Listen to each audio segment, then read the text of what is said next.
अस्सलाम वालेकुम, मैं आपका दोस्त मोहम्मद खालिद मलिक। मेरी आज की जो वीडियो उसका टॉपिक ये है कि एमरजेंसी नोज़ की सर्जरी।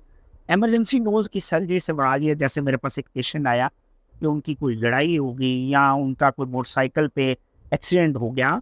तो होता क्या है कि जो हमारी ये नोज़ की ये हड्डी है, ये बहुत ही नरम होती है और ये टूट जाती है। जैसे चोट लगने से, मुक्का लगने से नोज़ जो है वो उसकी जो है वो शक्ल थोड़ी-सी टेढ़ी हो जाती है, यानी वो हड्डी टूट जाती है। तो तब पता चलता है जब एक्स-रे में जो है वो देखें, तो फिर जब मैंने एक्स-रे देखा तो मैंने फिर उसको गाइड किया कि आपको ये ईएनटी स्पेशलिस्ट के पास जाना है, और ईएनटी स्पेशलिस्ट जो है फिर आपको मशवरा देगा कि इस हड्डी को कैसे ठीक करना है। तो होता ये है कि जब चोट लग जाती है तो ब्लीडिंग तो ज़ाहिर बात है होनी होनी है। सबसे ज़रूरी चीज़ जो होती है वो होती है कि नोज़ की जो ब्लीडिंग जो है उसको रोका जाए। अगर नोज़ की ब्लीडिंग जो है वो रुक जाती है तो उसके बाद क्या होता है कि फिर अगला मरला जो होता है कि वो नोज़ की हड्डी जो है उसको सीधा करना बड़ा ज़रूरी होता है। अगर हम उसको सीधा नहीं करते तो हमारी जो नोज़ की जो मरीज़ की पोजीशन जो है, शक्ल जो है वो थोड़ी-सी टेढ़ी हो जाती है, यानी उसका एंगल जो है वो नज़र आता है कि जी ये हड्डी जो है ये अंदर से टेढ़ी है और जो नोज़ है उसका एंगल किसी दूसरी तरफ है, लेफ्ट है, राइट जैसे भी।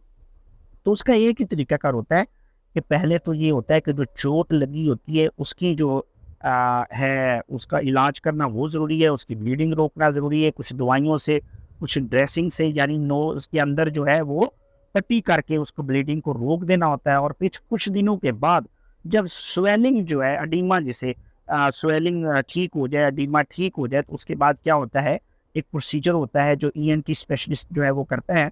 यानी एक औज़ार है, ऑपरेशन थिएटर में मरीज को थोड़ा सा सेडेट करके, यानी सुला के, बेहोश करके, तो वो 10 से 15 मिनट का एक प्रोसीजर होता है जो कि ऐसे एक इंस्ट्रूमेंट होता है, ऐसे बना हुआ, दोनों साइडों से अंदर जाता है और हड्डी को ऐसे करके पंच करके अपनी जगह पे ले आता है, और उसके ऊपर फिर एक छोटा सा प्लास्टर कर दिया जाता है। प्लास्टिक जिसे आप पीओपी हम कहते हैं, जो वाइट प्लस्तर जिसे आप लोग समझते हैं, तो वो नोज के ऊपर छोटा सा एक लग जाता है, जिससे जो है वो हड्डी जो है अपनी जगह रहती है। हफ्ते 10 दिन के बाद जो है वो प्लस्तर को उतार दिया जाता है और मरीज़ की जो है वो स्वेलिंग भी उतर जाती है और उसकी नोज़ की पोज़ीशन भी ठीक हो जाती है। तो ये एक आम सा प्रोसीजर है, आपने बहुत सारे लोगों का देखा होगा कि उनकी जो है नाक की हड्डी जो इस तरह टूट जाती है। कुछ लोग तो वो डरते ऑपरेशन की तरफ ही नहीं जाते। ऑपरेशन तो बहुत बड़ा नहीं है, मैंने जैसे आपसे शेयर किया है, लेकिन अगर इसको करवा लिया जाए तो अपनी असल कंडीशन में जो है नोज़ की शक्ल जो है वो आ जाती है। लेकिन लोग नहीं करवाते और आपने देखा वो कई-कई साल जो है वो वैसे ही रहते हैं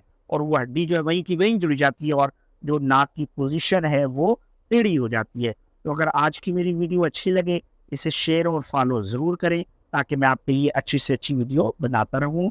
अल्लाह हाफ़िज़।